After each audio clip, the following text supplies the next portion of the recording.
Hello and welcome to my channel. Today we're doing a full face of Catrice. This is one of the brands I really like to cover on my channel because they're Europe-based, they're affordable, they're cruelty-free, and I generally like their quality. There are some misses sometimes, but I do like them. And I've discovered that I actually have a lot of options in the Catrice category. So I have multiple foundations, multiple primers, etc. And then I have a couple of things that I only have one of, but I think that's okay. I can do a side by side for a lot of things and then show you some other products and maybe give you a nice overview of what Catrice has to offer right now. One of the things I'll be focusing on in this video is the Maxim Giacomo collection. These things I'm probably not going to pair with anything else. This is actually the only eyeshadow palette that I own of Catrice. I did have the lilac palette, but I decluttered that. I gave it to a friend. But I do have the Giacomo palette. This is what it looks like. It reminds me a little bit of that new Nomad Cosmetics palette that just came out, in the sense that it is the perfect fall color story. So I thought I'd pair it with some neutral outfit and then we can have some fun with these shades. So I want to show you that one. I also want to show you the face palette that was in the same collection. This is the one. And I do have bronzer, highlighter, etc. from previous years or from their regular collection. So I may do a side by side, but it might look a little bit crazy. But on the other hand, I'm not going anywhere today, so it's fine if I look crazy. Oh, and then finally in that collection there was also this lip gloss, which is tiny, but okay. And then some other things that are relatively new. I got the Lift Up Volume and Lift Mascara. This is actually one of my favorite mascaras ever, the Volume and Lift Mascara in the regular waterproof. This is the Power Hold waterproof, so we're going to put those to the test side by side. Then I got a couple of brow products while I was in Berlin. So I got the Brow Glue and the Brow Fix. I've been trying these off camera for a little bit, but we're going to put them side by side. And then I also have this Hyper Hydro Serum Primer that's relatively new. All the other things are a little bit older, but they should still be available. And if not, well, they always have something similar, don't they? Alright, so without any further ado, let's get right into this full face of Catrice.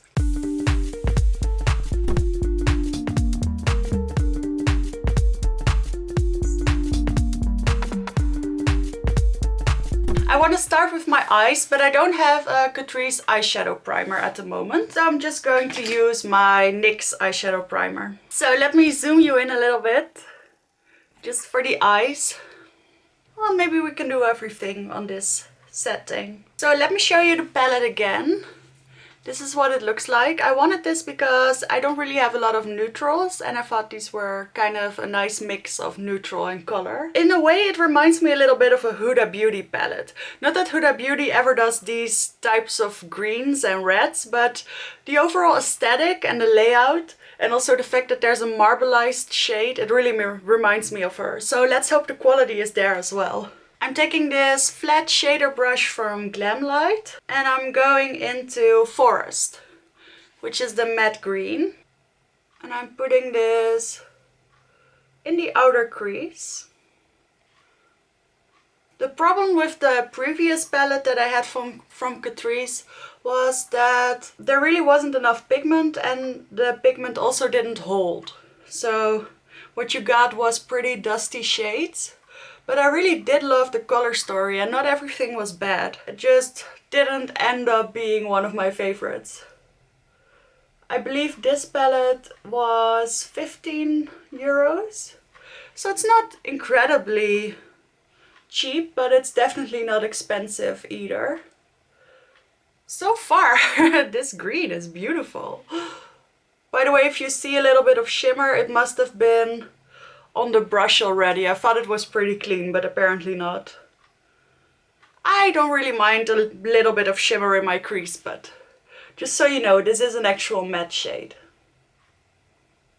I'm also going to take this in my outer corner. It blends well on its own. I know I have only used one shade, but so far I really like this quality. So without any product left on the brush, or at least very little, I'm actually using the same brush to blend it out, which seems to be working very well. Now I would like there to be a slightly deeper shade even, but that's okay. I do want to include the reddish tones as well, so I'm taking this other sort of flat blending brush from Boozy Shop, and I'm going into the shade Cis, which is this terracotta shade, and I'm putting that in the inner crease. I'm trying not to blend it too much into the green, because I know that'll be muddy. Usually I would be happy to just stick with one of these colors, but since this is more of a review, I want to try a little bit more. This isn't my favorite brush because it doesn't pick up a lot, or somehow it doesn't really pack a punch. But also I feel like this shade is a little bit less pigmented than the green was. I'm going to take my pencil brush and I'm going into the deepest shade, which is Spillet, right over here. This is a true brown, I think. But maybe it'll help to deepen up this green. I guess the green is pretty deep on its own, but I always like to deepen up even more. Yeah, this brown isn't a lot deeper than the green, but it does build on top of each other. Well, I guess it is a little bit deeper, but it does build and blend quite nicely. It is a little bit powdery though. So I'm using this dark brown to deepen up both the green and the red. And in that way I'm trying to make a little bit more cohesion between the two color families. And I think it's working. So I'm going to make it very smoky. Now I'm going back with my original brush with the green. And I'm just going to add a little bit more green here. Alright, it's time to add some shimmer. Now I could do a green and red, which it does contain, but I kind of want to go into this dark brown over here and make it really smoky. So, ooh, this is a nice and creamy metallic. I'm just going to put that all over my lid. It's not very shiny, I'd say it's more of a satin, but it does look pretty. I wish that dark brown that I used was either a little bit more pigmented or a little bit more buildable or just a little bit darker. Because I feel like this satin shade that I just added is about the same depth. But I like this. Now I'm going to take my other finger and I'm going into Creamer, which is this shade. And I'm just going to add a little bit of that in the center of the brown. A little bit more right here at the lash line. I have to say, they work very easily. Wait, let me open the blinds. It was very sunny and then all of a sudden it wasn't anymore. So I'm taking that pencil brush again with just a little bit more of the matte dark brown. And I'm just going over the edges here. And now that red and green is just a small hint that peeks through. But that's how you, or at least that's how I can make it a little bit more harmonized. So now I'll need to do something with the lower lash line. And now I am going into that green shade because I do want to try it out. This is called 1806. Ooh. Now I kind of regret not putting this on my lid, but this is a beautiful shimmery shade. Would you like me to do a 3 looks 1 palette with this video? I've been doing those a lot lately and I think they're a lot of fun. They're not necessarily my most watched videos, but they do alright and They give me the chance to really get to know a palette for a full length of time. Like when I did the Utopian Dream, I got to use it for the full week. And that was really fun. Okay, this is beautiful. I can't believe they did such a pretty shade. Can you see how it glistens in the light? That's pretty. Okay, now we need something for the inner corner. And I think that this is the logical candidate. This shade is called Noah. And it's sort of a champagne-y, peachy shade. Just popping that right there. No complaints here. See, I had a feeling that this one would be a little bit better than the previous Catrice palettes that I've tried. And so far it definitely is. It actually impressed me a lot. Some of the shades are not perfect and they do feel a little bit drugstore-y. Drugstore shadows often feel a little bit powdery. And some of these shades definitely do feel like that. But then others are so sparkly and almost wet to the touch that it doesn't feel like a drugstore palette at all. And also I think this is a very sophisticated color story. So that's it for the eyeshadow. Let me clean up a little bit. I did get quite a bit of fallout, more than usually I'd say. I don't really mind that because I always do my eyes first, but just know that it wasn't a mess-free palette. Still overall, very impressed, and I look forward to doing some more looks with this one. Now I don't believe I have a Catrice eyeliners, so I took out this Charlotte Tilbury from my stash, and I'm just taking the Bordeaux to line my upper and lower lash line. This is the Copper Charge dual-ended eyeliner, which might actually still be available. So now let's do our first 1 versus 1. So I have the 2 lift up mascaras. Now I have to say, this one is very new, I've only used it once, and this one is very old. I actually already put this in my empties bin, but I think this will still work. And the beauty of this mascara, I'm putting this on the right side.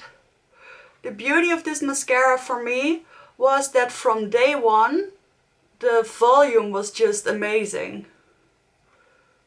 And now that I've used the new one once, I realized that this one is a little bit old. But what the old one did have sometimes was that it clumped up my lashes because the volume was just so intense. And now that it's a little bit older, it doesn't really have that problem anymore. So there are positives to both. I also really like the way this looks on my lower lashes. Makes them really big and defined. This definitely still has enough product. I just thought I could do better, but for the comparison today, this will still do. So that's what that side looks like. Now for the Power Hold one, I did use it yesterday and I thought it was maybe a little bit too much, if there is such a thing. It's actually even more clumping than my old one, and also a little bit more than the old one was on day one. But on the other hand, it does really hold. So I don't know if you can see that, but my lashes are definitely pushed up a lot. So I'm still testing this one out, but so far I think it's even better than the light blue tube. You just have to be a little bit careful that the product doesn't get everywhere. In the end, I don't think they're that different from each other. But maybe this one, the new one, does actually have a bit of a stronger hold. So I put on 2 coats of both and I think this one does look a lot better. It's not even that it's more voluminous, it's more that the hold is just better. My lashes are more visible on that side. So I'm not going to apply any lashes today. I do actually have 1 pair of Catrice lashes and I don't really love these. If I wear these, it has to be with a very elongated look because they are very flared at the end. but I personally like my more rounded lashes more, and I've been wearing lashes so much lately I kind of want a break. So we're moving into the face and we're going to start with two primers. So for the primer category I have this new one, the Hyper Hydro Serum Primer, which is in the Clean ID line, which also has the skin tint that I tested out. I have tried this a couple of times and I like it. It's not as hydrating as you'd expect, but it is a little bit sticky, so it is a good primer. And then I have the Hydrator Plump and Fresh Primer, which came out a couple of months ago. And this one is very hydrating, but not necessarily as gripping. So I'm going to put this old one on this side of my face. It is hydrating, but it definitely feels a little bit sticky as well. Both of those primers aren't very fluid.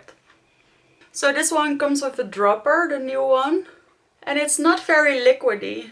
I don't know if you can see that, but look, it's very thick. This one actually does feel more moisturizing than the old one. I did put on a little bit much, so I'm going to spread it across my neck as well. So this side already feels pretty much dried down. I don't feel like it's very tacky, I don't feel like it's very moisturized.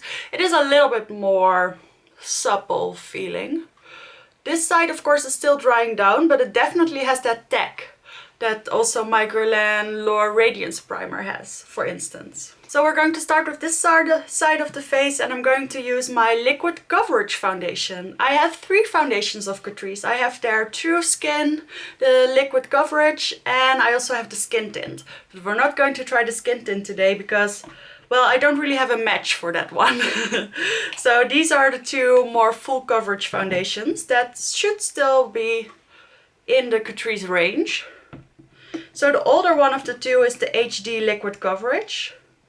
I have mine in the shade 002 Porcelain Beige, and this is definitely a little bit deep and a little bit, I'm just going to put it on my hand, and a little bit pink for me. But that's usually the case for me with drugstore foundations. They're always a little bit too pink. Oh, I guess I got a little bit of color because it doesn't appear to be that much too deep for me. Or it's going to oxidize. This was not my favorite foundation in the year that I tried it, which was probably 2020, maybe 2021. It's been a little while. I just thought this one was very drying and it didn't look that pretty on me. Also, I've been really liking glowy foundations, and this one is very matte. It's very liquidy, which it should be because it is a serum liquid foundation. Well, serum is not really the word, but it does work with a little pipette. And usually I would pair a foundation like this with the Hollywood Flawless Filter or something really, really hydrating. And now that I've used it with the Catrice primer, I can see that that Catrice primer really doesn't hydrate intensely. It gives a little bit of moisture initially, but it fades away pretty quickly. But this is what it looks like so far. It is very perfecting, and I did apply a little bit less than I would usually do, which does make it look a little bit better. But maybe you can see that it does look a little bit dry, and my skin is normal, so it usually takes foundations pretty well, whatever they are. Now, for the other one, I have this one in 004 Neutral Porcelain, so it's probably going to be a little bit deeper. This is a thicker foundation, and with a good moisturized base, I can pull this off. But if I have too much imperfections on my face, it just highlights them like crazy because it's so thick. It just, I don't know what it is, but someday, at some point I used this when I had a big zit here, and it just made it look like a volcano. It was crazy. But then the other day I used it with a nice oily base, and yes, I said oily because I used the face oil, and it actually looked kind of nice. It looked very high coverage, but it looked kind of pretty. So I guess if you have more oily skin, this might be perfect for you even without a primer. And for people like me with more normal skin or even dry skin, I definitely prime the face really well. But if I look at these side by side, and by the way, the color is pretty much the same, so maybe this one is a little bit deeper, but it doesn't really matter that much. And I do think this looks a little bit smoother. Both of them don't look flat matte. There is a slight bit of radiance coming through them. Both of them blended out quite easily, but both of them look a little bit heavy and dry on my forehead, and that's usually not my problem area. So I'd say these two are pretty comparable. Overall, this one, the True Skin one, has a little bit more coverage and it's a little bit more natural. And this one, the HD liquid, is more of a medium buildable coverage, but I'm not going to build it because it looks ugly. But it is technically more buildable. It's a little bit drier. But they're quite similar. I don't love both of them. Now, I used to have a Catrice concealer, but I can't find it anymore, so I think I might have decluttered it. So I'm going to use my Benefit Boing concealer. I didn't really love the Catrice concealer, and I didn't hear the best reviews on their True Skin concealer. They do have a new one out, which is the Clean ID concealer or something, which is supposed to be a little bit thinner and a little bit more glowy. And I might give that one a shot, but I haven't bought it yet. I'm actually more interested in the Charlotte Tilbury concealer. So now I do have two setting powders. I have the True Skin Mineral Loose Powder, which is not my favorite because it oxidizes a little bit. And then I have the Poreless Perfection Powder.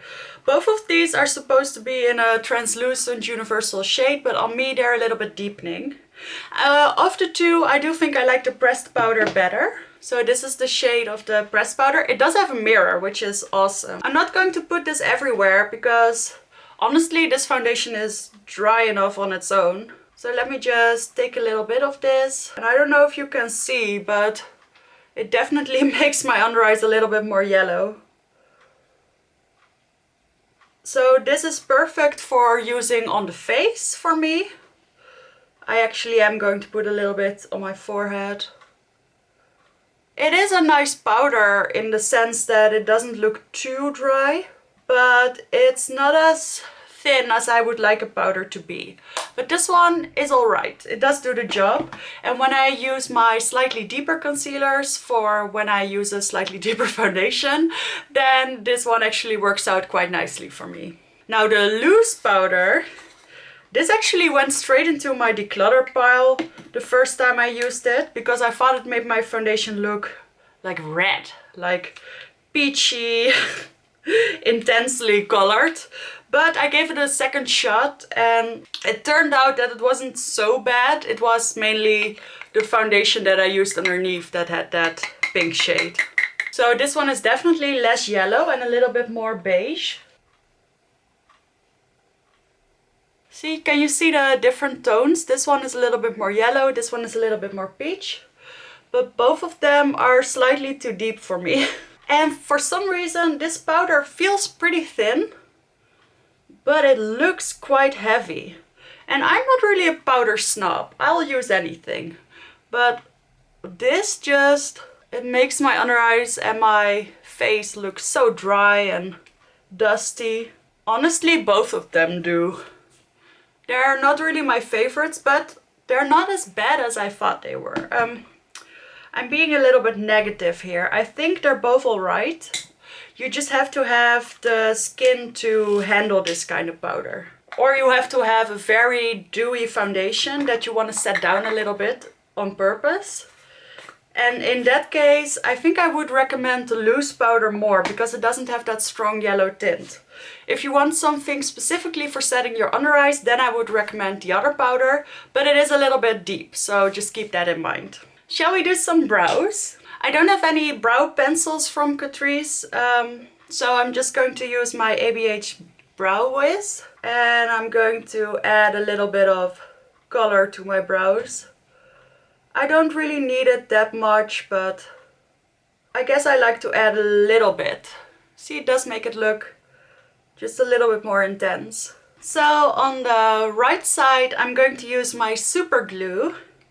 And at first, I was really amazed by this product because it doesn't make your eyebrows look quite as sticky and wet and ultra defined as, for instance, my Pink Honey does, which I like because sometimes I just want a little bit more of a softer brow. And as you can see, it does really do a nice job shaping my brows. But if you want them spiked up all the way, it's just not going to happen with this brow gel. Not in my opinion. But for something like this, which is slightly more natural, and I can actually take my finger and push them down a little bit, this does work nicely. And it doesn't even fall that much over time. Now the Brow Fix is a little bit stronger.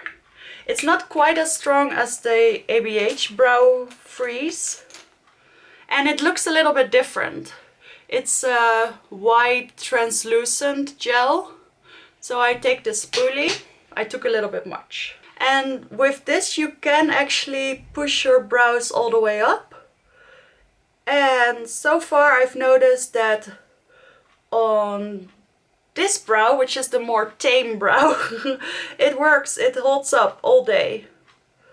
And on the other brow, see the difference? You can spike it up like this, and this one is just a little bit more natural. In the other brow it did fall down a little bit. You can definitely see the difference, and also it looks a little bit white at the moment. That's also because there's some foundation and powder that got mixed in. Which honestly, it doesn't happen as much with the Brow Freeze for me. So both of them have their problems, and I don't think they're going to replace my favorites. It's just that this one doesn't hold enough, and this one just looks a little bit white. And it will probably dry down a little bit more, but it also looks a little bit too slick for my taste. I wish I had this brow gel, but a little bit stronger. Now I'm just going to make them slightly more even. I'm going to do the face products, and I do have this Maxim Giacomo palette. I think it has a bronzer, 2 blushes and a highlight. I could use that all over my face, or I could pair it with some other Catrice stuff. Which I guess I should do, right? So I'm going to take my big powder brush and I'm going straight into this bronzer, which is called Tan Lines. And I have to say that I think this was the only palette, face palette in the collection. And as you can see, it's quite perfect for my skin tone. But I am pretty much as fair as it comes. I'm sure there are people who are slightly more fair than I am, but I am usually one of the palest foundation shades. And this one works for me without any trouble. So I'm trying to say that a lot of people will be excluded with this face palette. That's something I just want to note. I think their regular collection bronzers and highlighters, they have a slightly better shade range, but it's not perfect and definitely not in store. So that's just something I want to note. That's something they can work on. But that being said, this baked bronzer is very pretty. This is actually, like I said, the perfect shade for me, which often is a little bit difficult for me at the drugstore. Because foundations are often, and bronzers and such are often too dark for me. So for me this is a nice change, but I could imagine being a little bit disappointed if you are deeper complected. I'm just wiping off this brush as well as I can.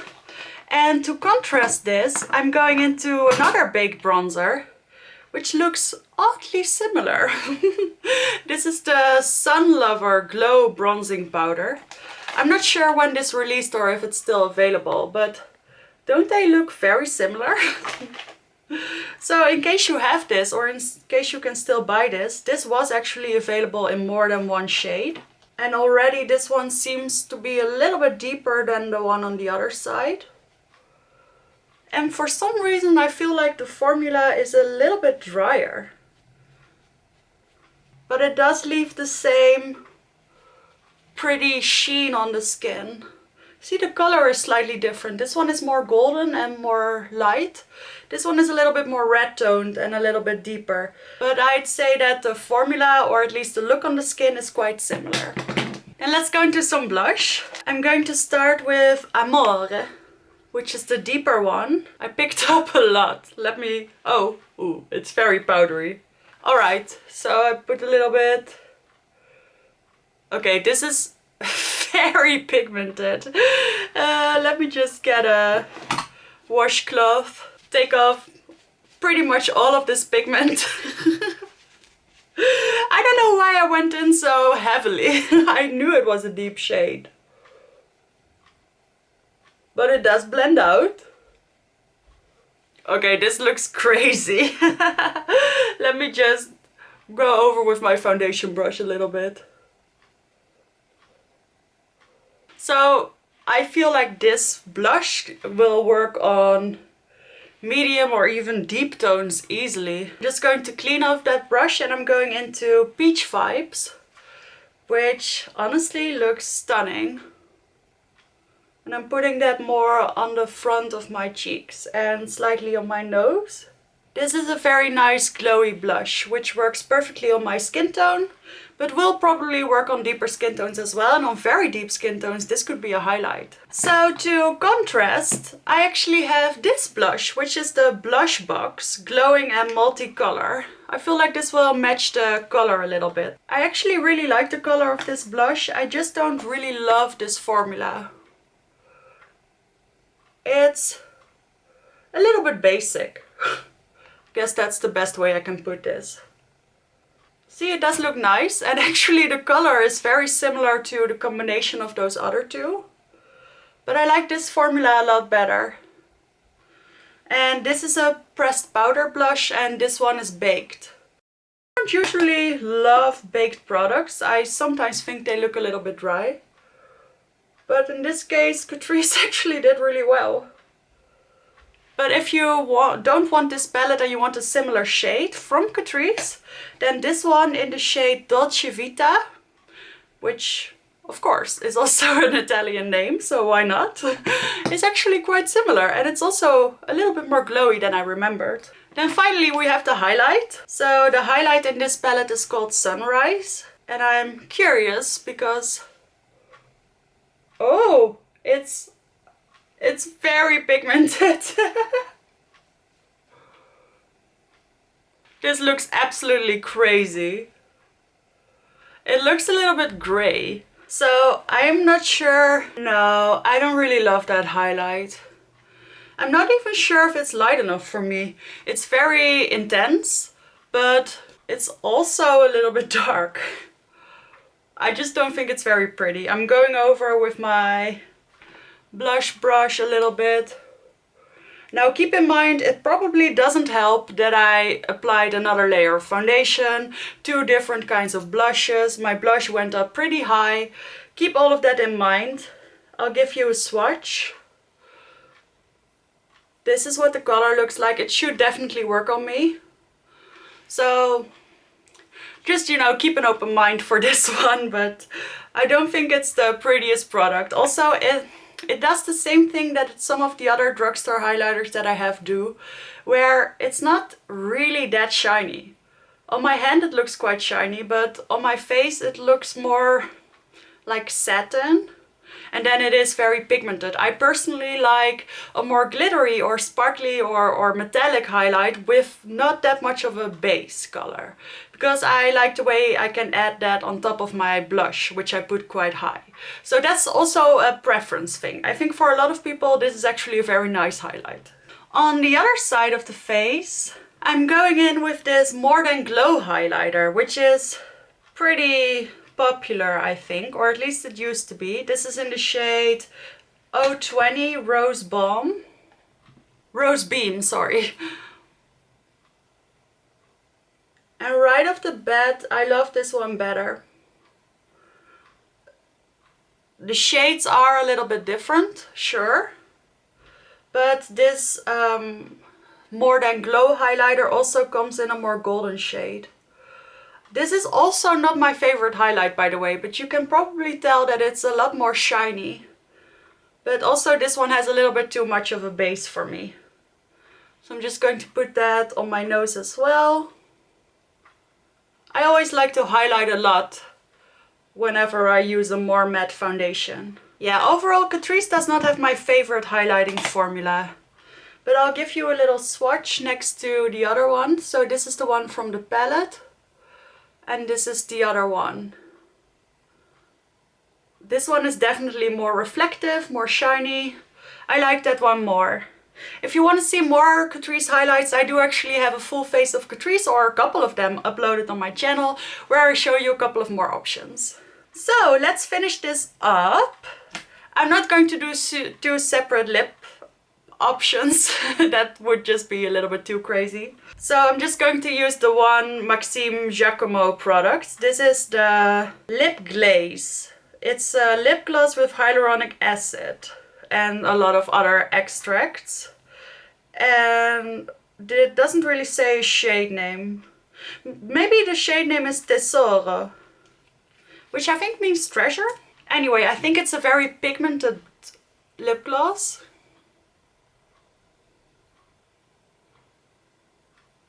Oh, it's actually more of a liquid lip balm. Oh, it has some pigment. Let me add a little bit more. Yeah, I don't hate this, but it doesn't feel specifically moisturizing or nice on the lips. It's a little bit too see-through for my taste, or it's just not sparkly enough. This just feels like a slightly tinted lip balm to me, but it's okay. May I just have a quick remark on the packaging though? Look how tiny this lip gloss is. And not that I mind, I'm sure there's enough product in here. Well, actually there's only 1 ml, so that seems like very few. And then look how big this face palette is. It almost looks like a jewelry box. I thought the face palette was going to be in here, but no, this is the actual face palette. And then you have the eyeshadow palette, which in my opinion is perfectly well shaped. It's nice and thin, it's a good use of space. So I just find this a little bit odd. Either make them all too big or all too small, but this feels very disproportionate to me. But the prices were good on this one. Maybe not so much the lip gloss. I feel like that's very much overpriced. I feel like it was €3 or something for only 1 ml of product. That seems like a lot. But the eyeshadow palette, like I said, about 15, and the face palette I think was under 10. So out of all these things, I would recommend the face palette the most. Even though I wasn't in love with the highlight, I do really like the blushes and the bronzer. And I'm excited to have a drugstore bronzer that's light enough for me. I may do a TikTok or Instagram reel comparing this bronzer to my new favorite Chanel bronzer. I'm very excited what that comparison would give us. So that was it for this video. This is my full look with Catrice makeup products. I must say I'm not mad at this result. And honestly, I don't feel like the two sides look that different either. The biggest difference was definitely the brow gel, which is why I applied a little bit of the brow lift on the other side. That's where you notice the most.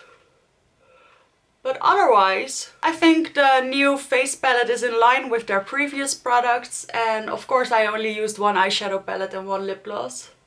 But I hope this video was somehow helpful for you or entertaining. Thank you so much for watching, and I will see you in the next one.